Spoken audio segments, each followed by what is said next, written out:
Cette émission est conçue et réalisée par des membres de la communauté en collaboration avec Nous TV.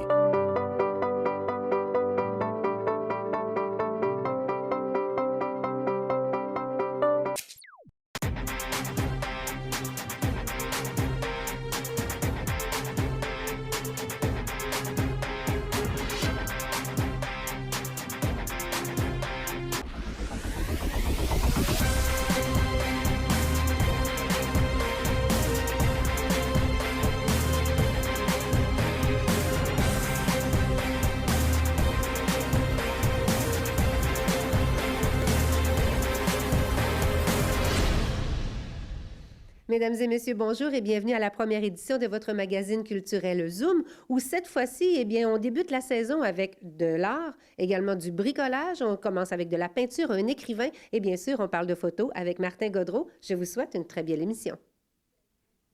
Martin Gaudreault de Roberval nous présente 2 expositions de photos pour notre plus grand plaisir. Roberval d'hier à aujourd'hui et également un petit tour de paysage à la façon Martin Gaudreault.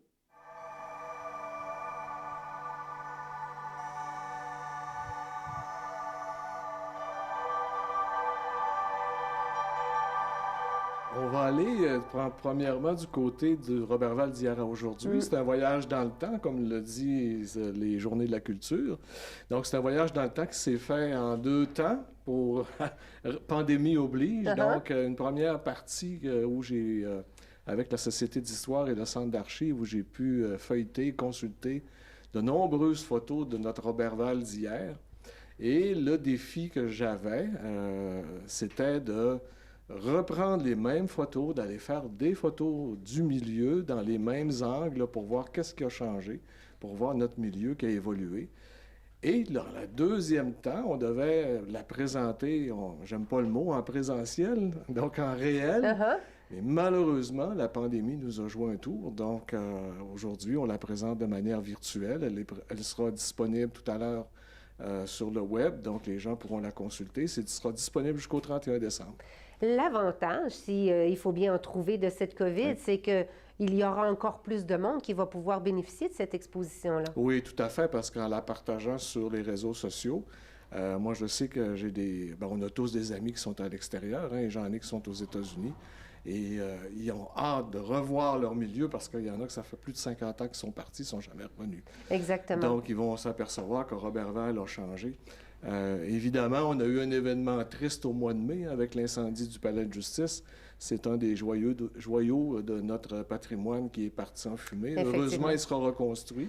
Oui. Mais les gens pourront voir sur le web aussi des images là, qui ont été captées par M. Michel Boissonneau, qui les a partagées sur les réseaux sociaux. Donc, moi, je les ai reprises, ces images-là, et je les ai intégrées au musée virtuel. Comment vous avez fait, Martin, pour faire un tri? Parce qu'il y en a des photos, il y en a des photos. Et là, quand on rentre dans ces boîtes-là, on n'est plus capable de s'en sortir. Là. Le temps s'arrête, justement, pour pas faire un mauvais jeu de mots. Oui. Mais là, on feuille et on est comme grisé, là. Oui, on est grisé, mais heureusement, la Société d'histoire, avec le Centre d'archives, avait déjà fait un premier travail. Donc, moi, je me suis inspiré de ça. Donc, j'ai pris, dans le fond, ce qu'eux avaient comme recensé de ce qui était le plus significatif, si on veut, pour notre milieu. Et moi, à partir de ça, j'ai repris plusieurs des éléments, parce que c'est quand même au-delà d'une centaine de photos, là, pour arriver sur le terrain, puis arriver avec un résultat qu'on va présenter. J'ai hâte, parce que là, de mon côté droit, je vois les images défiler et j'ai hâte vraiment de me concentrer et de les regarder.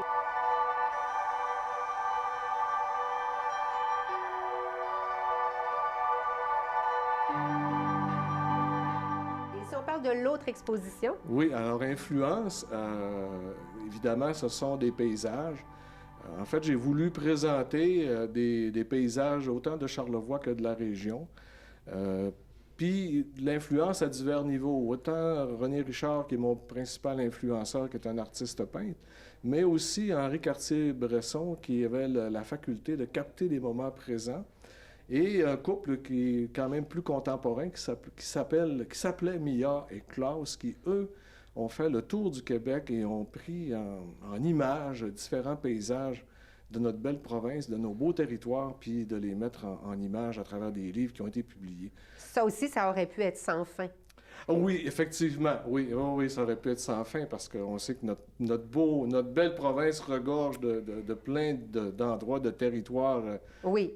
à découvrir avec des paysages qui sont à couper le souffle. Exactement. Et comme si on revient à notre sujet précédent, c'est la pandémie a fait que, mais la pandémie a fait qu'on l'a découvert encore plus, notre Québec. Oui, tout à fait, parce qu'avec l'afflux de touristes qu'on a pu constater dans les 2 dernières années dans notre région, entre autres, puis dans d'autres régions du Québec, je pense à la Gaspésie et même Charlevoix, où là, les gens se sont appropriés le territoire. Puis je pense que à quelque part, c'est une conséquence positive. Oui. De cette pandémie qui nous touche. Je suis tout à fait d'accord. Bien, merci, Martin, de cette grande générosité, d'avoir pris le temps d'arrêter le temps. Et nous, on prendra un moment pour venir visiter ces 2 expositions. Merci. Merci. À bientôt.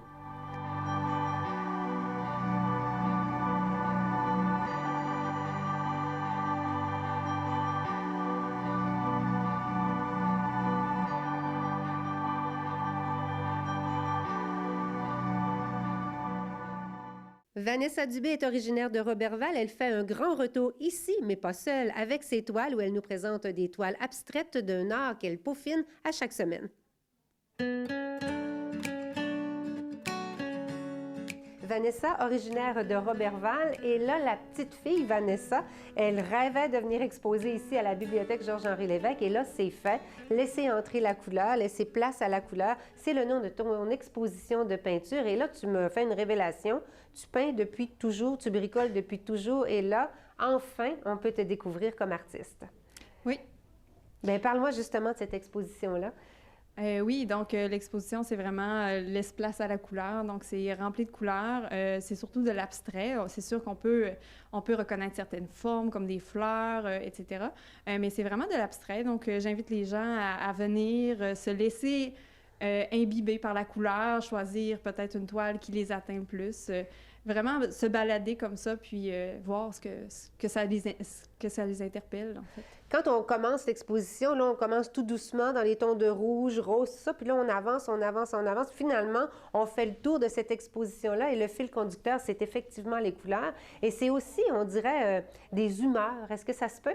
Oui, je me laisse beaucoup inspirer par les émotions, mais aussi des fois un livre, une histoire qui vient me toucher ou de la musique. Parfois, je peins une toile, ça prend quelques heures et j'écoute la même chanson ou les mêmes types de chansons pendant des heures pour se laisser vraiment imbiber par l'émotion. Puis c'est ça qui rejaillit qui tout rejaillit, ça. Exactement. C'est incroyable. Et là, Vanessa, est-ce que c'est la première fois que tu exposes ou tu exposes ailleurs aussi?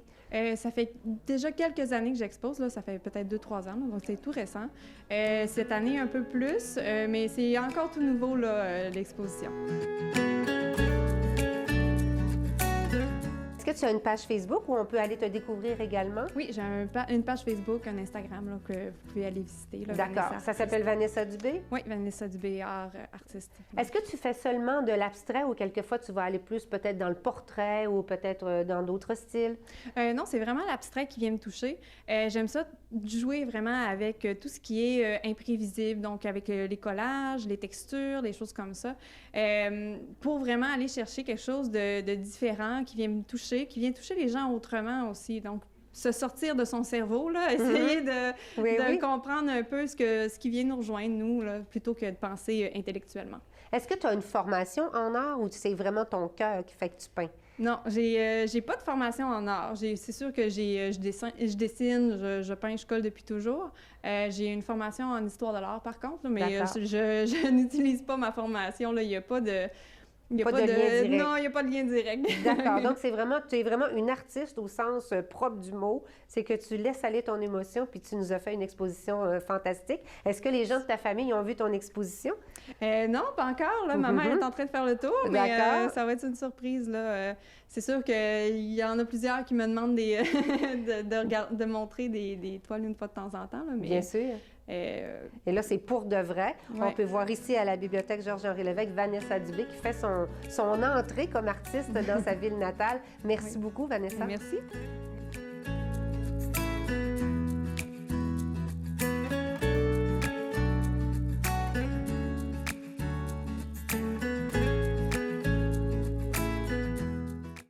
Monsieur Yvon Paré, originaire de l'Adoré, a su piquer ma curiosité avec le premier tome des Revenants. Il nous en parle. Alors, l'histoire des revenants, ça commence en 1987. Le jour où j'ai publié un livre que vous connaissez sûrement, Les oiseaux de glace. Un très beau livre, j'étais très content, surtout avec le tableau de mon ami, le peintre chicoutimien Jean-Guy Barbeau, que j'aimais beaucoup. Alors, il m'avait permis de reproduire une de ses toiles. Alors, le livre sort, c'est mon 5e ouvrage. J'avais publié un recueil de poésie en 1971. Et si on fait un petit calcul, ben, ça fait 50 ans que j'ai publié mon premier livre. Monsieur Paré, je pense, sans me tromper, qu'on est à notre 15e ouvrage que vous nous proposez aujourd'hui. Alors, c'est tout un exploit, 15 livres. Parlez-moi justement de la démarche de ce livre, Les Revenants. Alors, 15 livres, ça paraît beaucoup, puis en même temps, c'est pas énorme. Depuis le temps que j'écris, là, il y en a qui ont publié beaucoup plus que moi. Mm-hmm. Je pense à quelqu'un comme Alain Gagnon de Saint-Félicien. On a commencé à publier en même temps, puis il a publié 35 à 40 volumes, quelque chose comme ça. Alors, c'est pas énorme. Alors, Les Revenants, ben, c'est un livre de longue haleine. C'est pas pour rien que j'ai intitulé ma conférence « Le livre d'une vie » parce que j'ai écrit le brouillon autour des années 85, 86, 87. Et puis, je l'ai laissé de côté pendant des années pour écrire d'autres choses. Et puis, à un moment donné, pratiquement 30 ans plus tard, j'ai décidé que je ne pouvais pas laisser ce livre-là de côté. Et je l'ai retravaillé. Alors, c'est une longue histoire, c'est tout un parcours.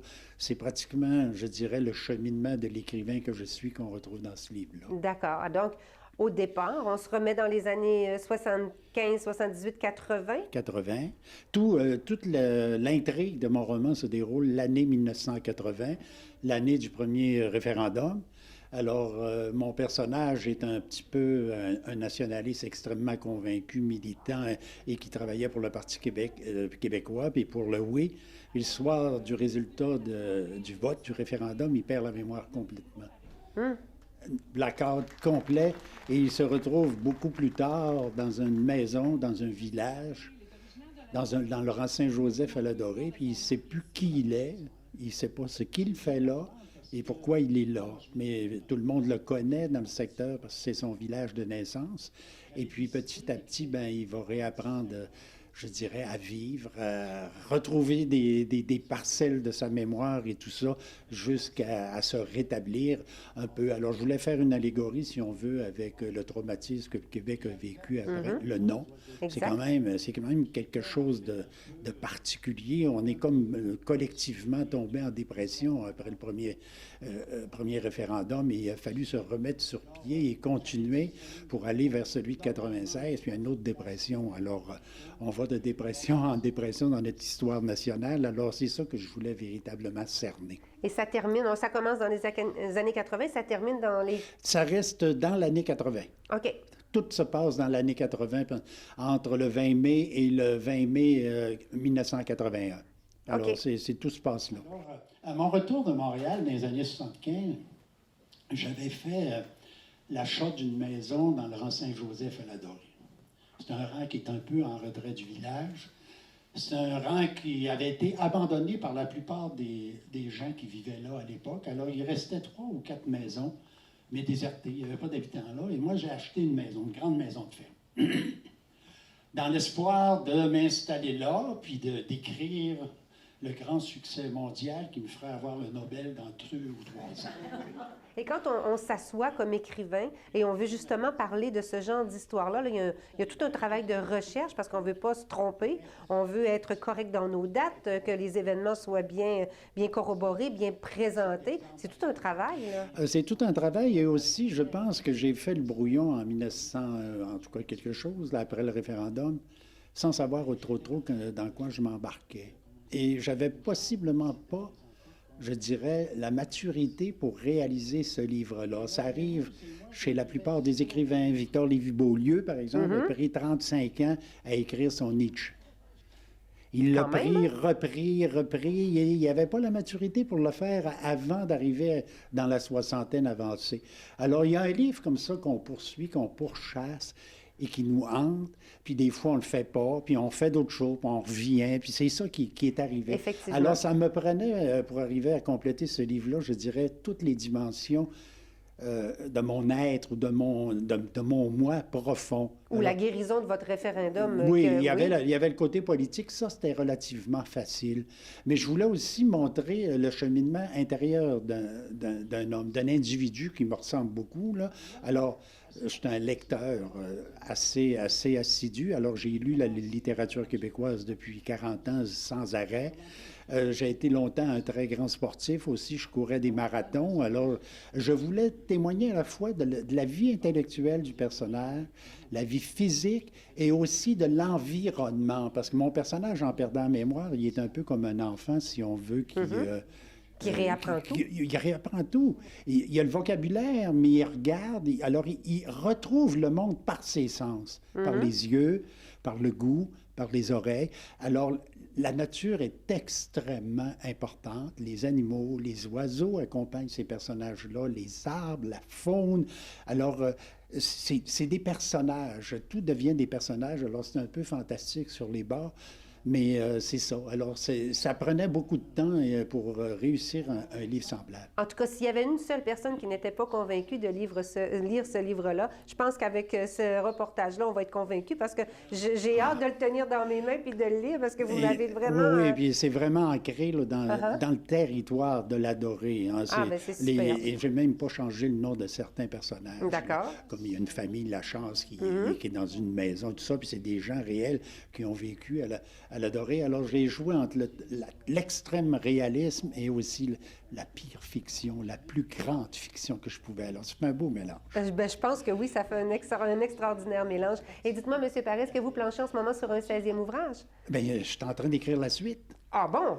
Oui. Je trouvais que le livre était petit, mais je n'osais pas le dire. Parce que là, il y avait beaucoup de choses autour. Je me suis dit, c'est trop petit. Oui, je suis en train d'écrire la suite des Revenants. D'accord. Alors, je ne sais pas encore trop comment il va s'appeler. OK. Mais le brouillon est là, il est très avancé, ça va bien. J'espère le terminer pour décembre 2021. D'accord. Donc là, les gens vont rester en appétit, Ah mais oui. le buffet s'en vient, la suite s'en vient. Là, oui. Bien, merci beaucoup, M. Paré, et au plaisir de vous revoir. Au revoir.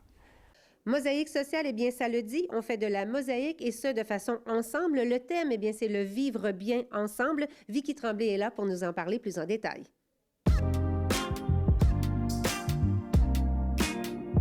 Oui, le projet a démarré en 2018, seul dans mon salon, à réfléchir. C'est une réponse un peu, ce projet-là, Bien vivre ensemble, au constat qu'il manque un peu d'empathie et de tolérance dans la société en général.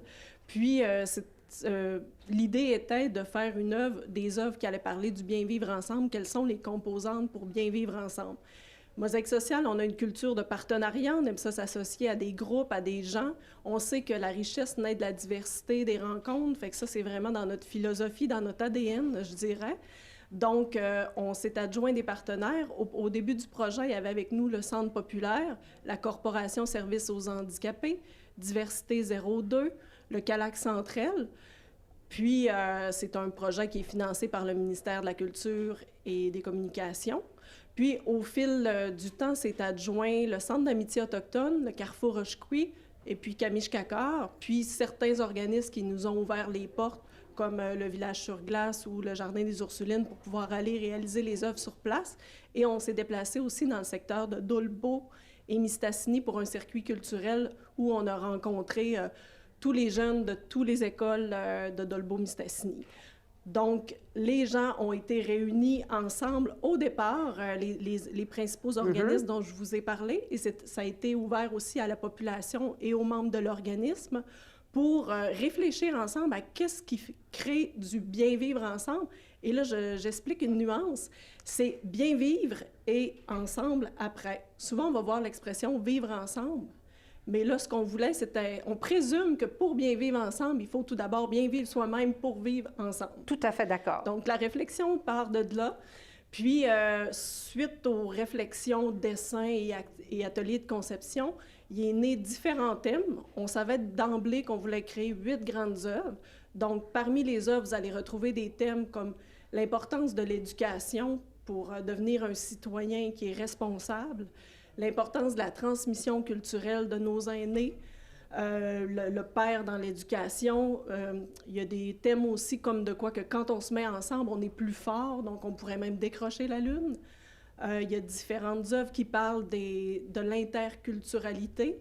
On est parti d'une phrase que le Conseil de bande avait sur leurs journaux d'archives qui est écrit « Partager nos cultures, c'est enrichir nos peuples ». Donc, on est parti de ça, puis on s'est inspiré des motifs des Premières Nations un peu partout dans le monde. Ensuite, au niveau des œuvres, il y en a sur la marginalité, la différence, accepter soi-même, accepter les autres. Vous voyez un peu les grandes idées là, des mosaïques.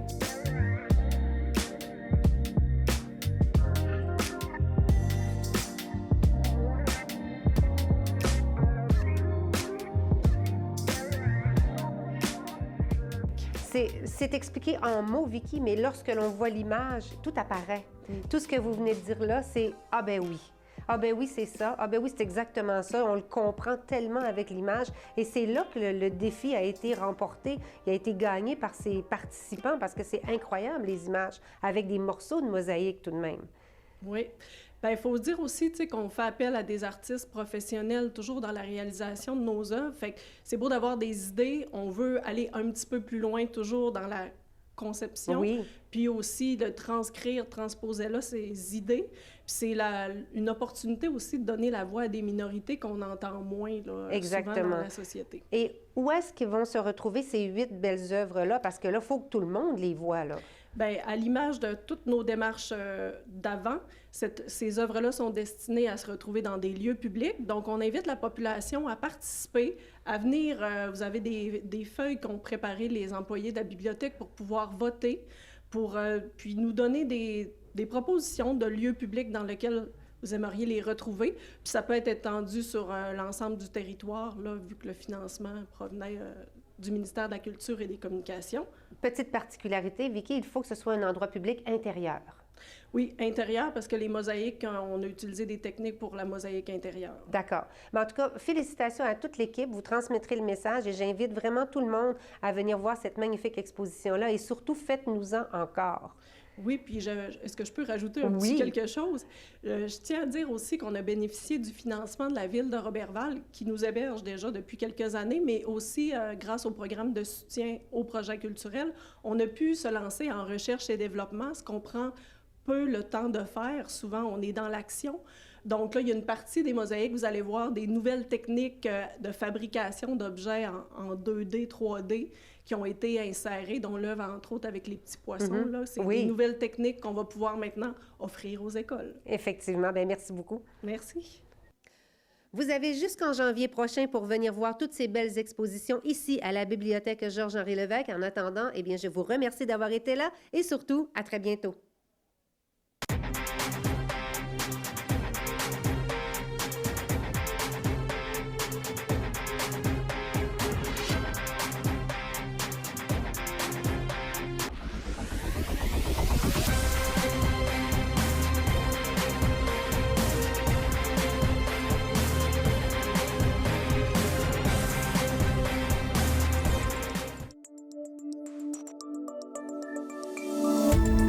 Cette émission d'Accès est appuyée par Cogeco et est rendue possible grâce à la collaboration de la communauté avec Nous TV.